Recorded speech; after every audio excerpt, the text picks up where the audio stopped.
안녕하세요. 상무고등학교 박호 선생님입니다.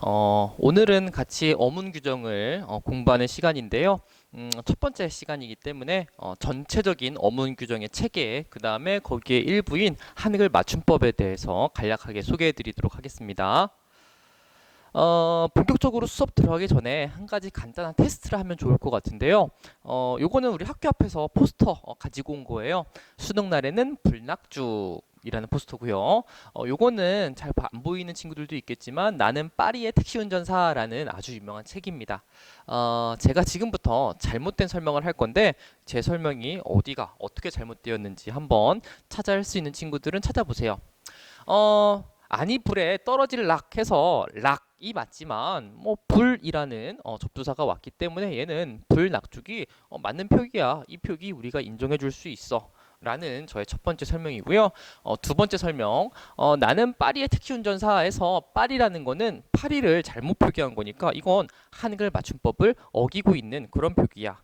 라는 저의 두 가지 설명은 모두 다 틀렸습니다. 어디가 어떻게 틀렸는지 느낌이 온 친구들은 저랑 수업 시간에 만나면 말씀해 주시도록 하고요. 혹시 내가 설명해 준 게 다 맞는 것 같다, 그렇게 느끼시는 친구들이 있으면 같이 한번 문법 공부해 보시고 정리해 보시고 생각을 다듬어 보시면 좋을 것 같습니다. 자, 오늘 수업 내용은요. 일단은 어문 규정이라는 것이 무엇이냐, 어문 규정의 체계에 대해서 전반적으로 공부를 해볼 거고요. 그의 일부인 한글 맞춤법 이 무엇인지, 그 다음에 세부적인 조항으로 뭐 사이소리 현상이나 뭐 곰곰이나 꼼꼼히나 생각건대 생각컨대 뭐 이런 것들이 우리 한글 맞춤법에 어떤 항으로 서술되고 있는지 뭐 그런 것들을 구체적으로 볼 거고요. 그 과정 속에서 여러분들은 표음주의적 표기 방식 혹은 표의주의적 표기 방식 뭐 이런 방식들에 대해서도 설명을 듣게 됩니다. 본격적으로 한국 어문 규정에 대해서 설명을 해 드릴 텐데요. 지금 보시는 이 표지는 한국 어문 규정집의 표지입니다. 요건 제가 링크로 달아드릴 국립국어원 홈페이지 접속하시면 쉽게 찾아볼 수 있는 자료고요. 우리가 우리말을 어떻게 써야 하는지 전반적으로 규정하고 있는 그런 책이라고 말할 수가 있겠습니다.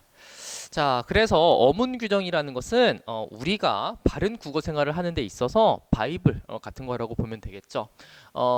세부적으로는 네 개의 파트로 구분이 됩니다. 일단 우리가 오늘 공부할 한글 맞춤법, 그 다음에 표준어 규정, 그 다음에 외래어 표기법, 그 다음에 국어의 로마자 표기법, 이렇게 네 가지로 나눌 수가 있는데 일단 한글 맞춤법 같은 경우에는 우리 말을 어떻게 표기할 것이냐와 관련되어 있는 이제 그런 규정이고요. 표준어 규정은 크게 또 두 가지로 나뉘는데 어떤 말이 우리의 표준어냐, 표준어의 사정의 원칙에 대해서 설명하고 있는 게 하나 있고요. 그 다음에 우리가 쓴 표기를 어떻게 발음하는 것이 표준 발음이냐, 표준 발음법, 이렇게 두 가지로 나눠서 공부하게 됩니다. 외래어 표기법은 외국어였는데 우리 모국어로 편입이 되었을 때 어원이 외국말인 경우에 어떤 방식으로 적을 것인지를 규정하고 있는 것이 외래어 표기법이고요. 국어의 로마자 표기법은 우리 말을 외국 사람들이 읽게 하기 위해서 어떤 방식으로 외국어로 우리 말을 표기할 것이냐 라는 것이 로마자 표기법과 관련된 내용들입니다. 이 항목들 보시면 이 밑에 조항들, 제가 수업 시간에 알려드릴 조항들을 적어 놓았는데요. 보시면 아시겠지만 맞춤법을 중심으로 그 다음에 표준어 규정 이 두 가지를 중심으로 공부를 할 것이고요. 밑에 외래어 표기법이라든지 로마자 표기법은 아주 짤막하게 소개하는 선에서 넘어가도록 하겠습니다. 자, 이번 강의에서는 맞춤법에 대해서 우리가 좀 더 자세한 이야기를 해보도록 하죠. 자, 맞춤법이라는 것은 아까 말씀드렸던 것처럼 우리말을 어떻게 표기할 것인가를 규정하는 그런 규범이죠. 우리말을 어떻게 적는 것이 맞겠냐라는 그런 내용인데요. 생각해 보세요. 제가 한글 맞춤법이라고 말을 했지만 제가 말한 것은 한글 맞춤법이라고 말을 했지만 잘 생각해 보세요. 자, 한글은 제가 표기할 때는 그대로 한글이라고 표기했는데 맞춤법이라고 제가 말을 했음에도 불구하고 맞춤법 이렇게 적잖아요. 그렇죠? 자, 왜 이렇게 적은 걸까요?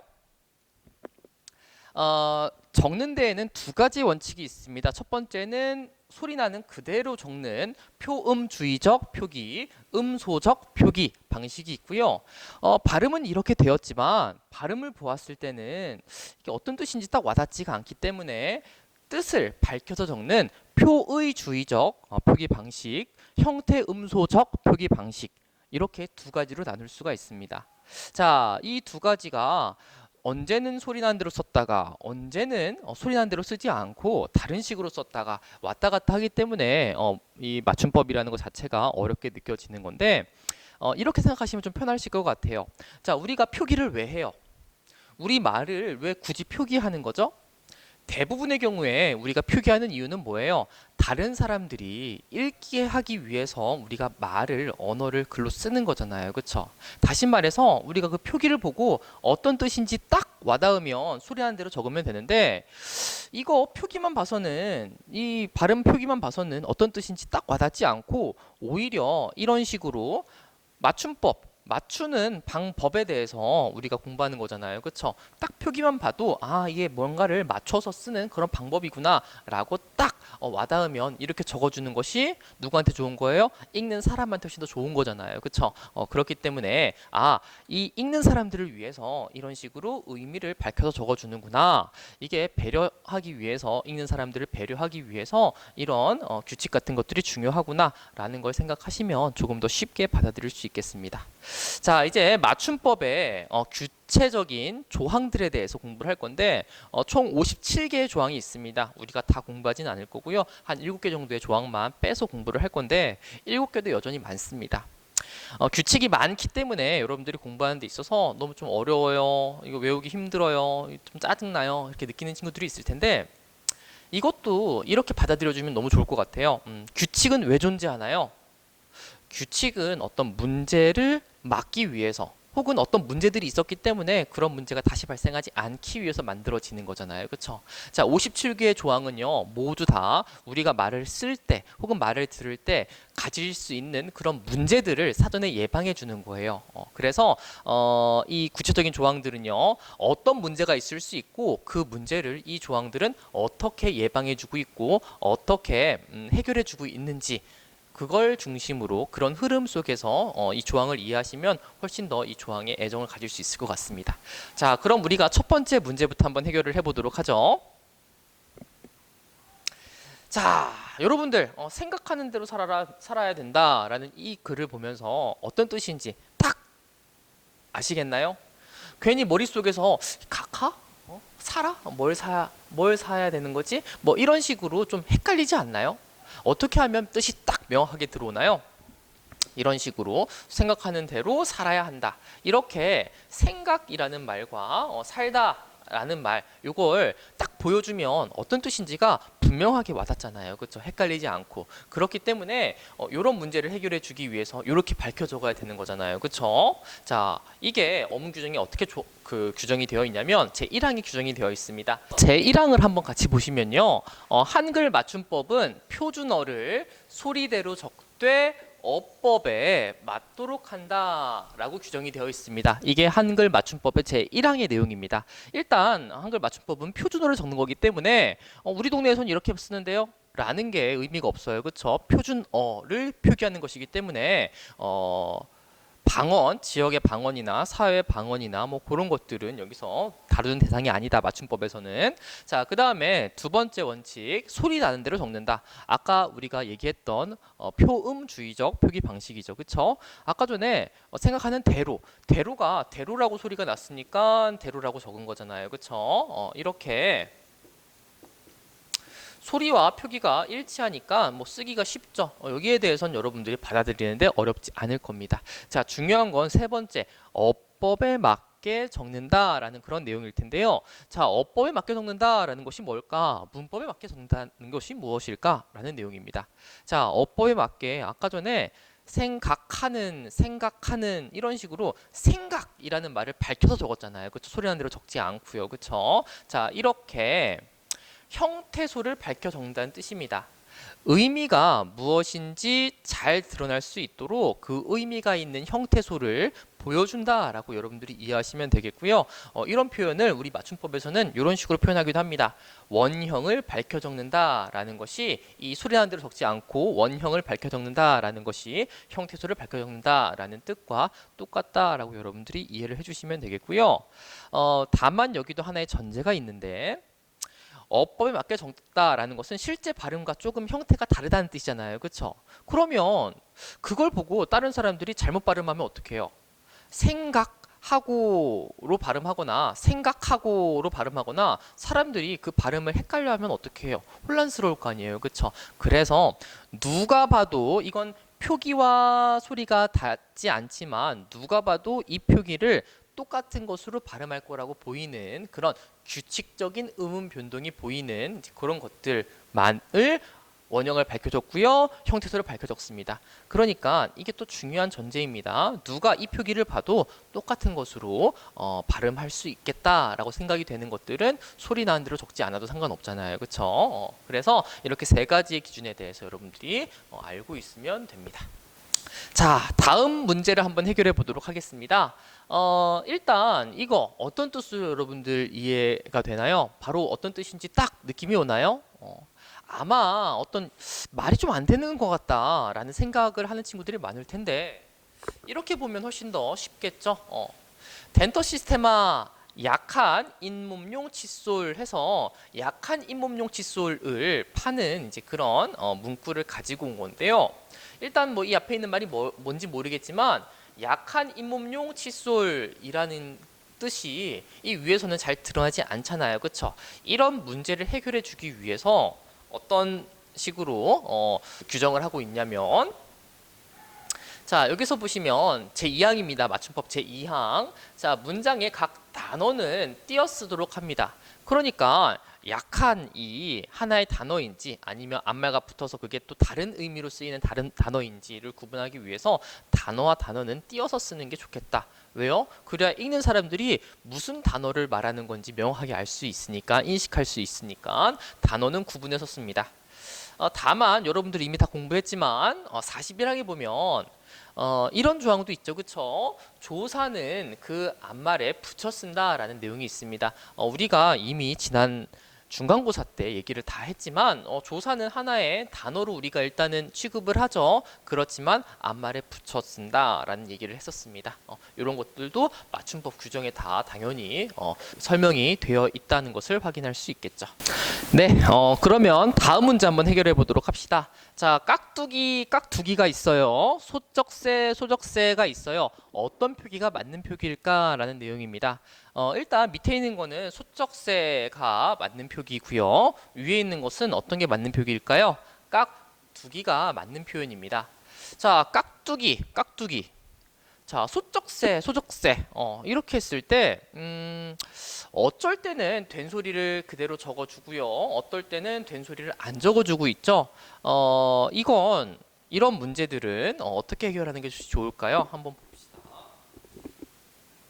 제 5항에는요, 이렇게 규정이 되어 있습니다. 자, 한 단어 안에서 뚜렷한 까닭 없이 아무런 이유가 없이 나는 된소리는 다음 음절의 첫 소리를 된소리로 적는다. 이게 무슨 뜻이냐면 그게 된소리로 발음되는 이유가 없으면 된소리로 적고요. 된소리로 발음되는 이유가 있으면 어떻게 적는다는 거예요? 그냥 예사소리를 적는다는 뜻이죠. 앞에서 깍두기 같은 경우에는 왜 된소리로 발음되는지, 왜 경음화에 해당되는지는 우리가 이미 지난번 수업 때 얘기를 했었기 때문에 여러분들 이렇게 조항을 잘 이해하실 수 있을 것 같고요. 예시들은 이렇습니다. 뚜렷한 까닭이 없이 나는 된소리는 이런 것들이에요. 깨, 가끔. 자, 깨, 끔 이렇게 된소리로 발음되는데 이거 왜 된소리로 발음되나요? 이유를 설명할 수가 없어요. 그렇기 때문에 얘는 표기할 때 된소리를 살려서 표기하고요. 자, 이런 것들도 보시면 산뜻하다, 살짝, 엉뚱하다, 움찔 이것도 마찬가지로 이게 된소리로 발음돼야 되는 이유가 없습니다. 그렇기 때문에 된소리로 적어줍니다. 그런데 특별한 이유가 있는 것은 이런 것들을 말합니다. 앞에 깍두기와 마찬가지로 국수 이거는 우리가 국수라고 누구나 발음을 합니다. 마찬가지로 몹시 같은 경우에도 몹시라고 발음을 합니다. 왜 이렇게 발음을 하죠? 이 앞에 있는 기역, 비읍, 받침 때문이잖아요. 그렇죠? 기역, 디귿, 비읍, 받침 뒤에 오는 예사소리는 된소리로 발음한다라는 것도 우리가 음음 변동할 때 얘기를 했었죠. 그렇죠? 그렇게 설명할 수 있잖아요. 그리고 누가 이 국수와 몹시 누가 읽어도 여기 좀 국수 좀 주세요. 몹시 배고픕니다. 이렇게 말하는 사람들은 없다는 거예요. 국수 좀 주세요. 몹시 배고픕니다. 이렇게 누가 발음해도 똑같이 된소리가 된 것으로 발음을 하니까 얘네들은 굳이 표기할 때 된소리를 안 써도 되겠다라는 조항이 여기에 있는 5항에 대한 설명이고요. 여기서 보면 알겠지만 우리 국어에서는 된소리 표기를 좀 좋아하지 않는구나 라고 여러분들이 이해하셔도 좋을 것 같습니다. 네, 다음 문제 한번 같이 해결해 보도록 하겠습니다. 자, 숟가락, 젓가락, 돋보기 어떻게 표기하는 것이 맞을까라는 그런 질문이죠. 전부 다 발음은 숫, 젖, 돛 이런 식으로 디귿으로 발음되는데 이거 시옷으로 적을까 말까, 소리 나는 대로 적을까 아니면은 시옷을 밝혀서 적을까, 뭐 이런 내용들입니다. 일단 정답부터 보시면 당연히 숟가락은 숫가락, 얘는 젓가락, 얘는 돋보기잖아요, 그렇죠? 자, 왜 그런 걸까라는 겁니다. 자, 이거는 우리 맞춤법 제 7항에 잘 나와 있는데요. 7항에 보시면 디귿 소리로 나는 받침 소리 중에서 디귿으로 적을 근거가 없는 것은 근거가 없으면 뭐로 적으래요? 시옷으로 적으라고 되어 있습니다. 다시 말해서 받침 발음은 디귿으로 나는데 얘를 디귿으로 적을 필요가 없는 거는 다 시옷으로 적으라는 뜻입니다. 즉 받침에 디귿 쓰는 거 별로 안 좋아한다, 뭐 이렇게 이해하셔도 무방하겠습니다. 자, 이건 또 어디서 확인할 수가 있냐면 우리 외래어표기법에 보시면 제1장의 제3항 보시면 외래어표기법, 쉽게 말해서 영어를 한국말로 이렇게 표기할 때 쓸 때 받침 자리에다가는 뭘만 쓰냐면 그느, 르무, 브스, 응 요거 7개만 쓴다라고 되어 있습니다. 우리가 외웠던 그느, 드르, 무브, 응 과는 조금 다르죠. 뭐가 달라요? 여긴 시옷이 있잖아요. 디귿이 빠져 있고 외래어표기법 할 때 받침 자리에다가는 디귿을 쓰지 않습니다. 시옷만 쓰는 거죠. 이렇게 우리는 전통적으로 받침 자리에다가 시옷을 표기하는 것을 되게 좋아한다라는 것을 알 수가 있고요. 그래서 디귿 받침 발음은 뭐 웬만하면 시옷으로 적어주고 꼭 디귿으로 적을 필요가 있는 것들은 디귿으로 적는다라고 여러분들이 이해하시면 되는데요. 다시 앞으로 잠깐만 넘어가셔가지고요. 자, 이 숫의 디귿은 왜 디귿으로 발음될 근거가 있어요? 라고 이제 설명을 하셔야 되겠죠. 숟가락은 뭐예요? 합성어인데 술, 한 술, 두 술, 밥 한 술, 밥 두 술 뭐 이런 식으로 술이라는 말과 가락이라는 말이 결합된 말이잖아요. 그렇죠? 지금 여기서 술과 가락 이 결합됐는데 여기서 리을이 디귿으로 바뀌었다라고 설명할 수 있으니까 얘는 디귿으로 적을 근거가 있는 거예요. 이 앞에 리을이라는 글자가 왔다는 것은 이게 아무런 이유 없이 온 받침 발음이 아니라는 뜻이잖아요. 그렇죠? 자, 그런데 젓가락 보시면 이게 뭐 어떤 차이점이 있냐면 수저할 때 접니다. 그렇죠? 저, 가락. 분명히 저라는 말과 가락이라는 말이 겹쳤는데 받침에 디귿 받침 발음이 나잖아요. 그렇죠? 이 디귿 어디서 온 거죠? 설명할 수가 없어요. 그러니까 어떻게 적는다고요? 그냥 시옷으로 적어준다고요. 됐죠? 자, 그럼 이 돋보기 봅시다. 이 돋보기는 뭐 보긴 보는데 돛 보는 거잖아요. 그렇죠? 여기서 이 디귿은 어디에서 왔을까라는 의문이 들 수 있는데 요건 공부한 친구도 알겠지만 도두 보다.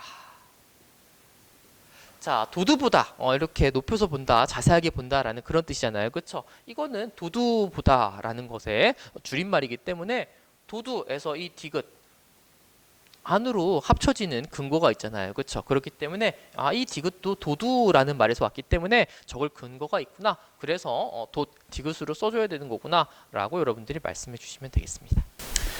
네, 그럼 이제 다음 문제 한번 같이 해결해 보도록 합시다. 자, 일단 시내가, 자릿세, 대가 어떻게 적는 것이 맞을까라는 거예요. 즉, 이 시옷을 적어줘야 되냐 말아야 되냐인데요. 이 시옷은요, 우리가 그 유명한 사이시옷 이고요. 사이소리 현상을 반영한 이제 그런 표기의 방식이죠. 정답부터 말씀드리면 시냇가, 자릿세, 대가 이렇게 표기하는 것이 맞고요. 언제 이 사이시옷을 쓰냐 안 쓰냐라는 거에 대해서 한번 제 30항을 보시면서 얘기를 해보도록 하죠. 사이시옷 관련 규정은요. 일단 맞춤법에 제 30항의 규정이 아주 길게 되어 있고요. 뿐만 아니라 우리 표준 발음법 다음 강의에서 배울 건데 표준 발음법 제30항에 보시면 사이 소리에 대한 어떤 규정들이 또 나와 있습니다. 그만큼 되게 중요하게 다뤄지는 그런 현상이구나라는 거고요. 일단 제30항에 있는 내용들, 중요한 내용들을 한번 보시면 일단 기본적으로 순우리말과 순우리말 혹은 순우리말과 한자어가 섞여 있는 합성어에 적어주는, 표기해주는 그런 시옷이고요.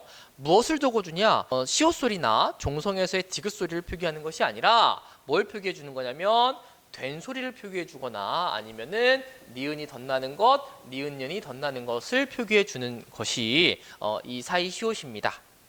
자, 이게 무슨 말인지 좀 더 자세하게 설명을 해드릴게요. 일단 합성어인 경우에 우리말과 우리말 혹은 우리말과 한자어, 한자어와 우리말인 경우에 적용이 되는 거고요. 이런 경우는 안 돼요. 한자어와 한자어가 결합되는 경우에는 이 사이 시옷이 적히지 않는다. 물론 예외적인 거 6가지가 있긴 하지만 자, 우리말과 우리말이 결합이 되는 그런 합성어인 경우에는 뭐가 발생하냐면 사이소리가 발생합니다. 사이소리. 그 두 말 사이에 소리가 끼어든다는 거예요. 이거는 두 개의 말이 합쳐진 거예요 라는 신호를 보내준다 라고 이해해도 무방할 것 같습니다.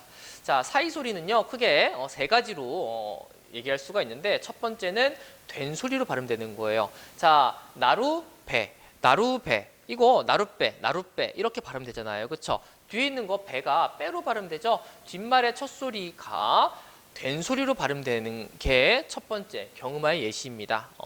합성되는데 뒤에 있는 말의 첫 번째 초성에 예사 소리가 오면 된 소리로 바뀌겠죠. 어느 경우에 안 되겠어요? 예사 소리라는 것은 거센 소리나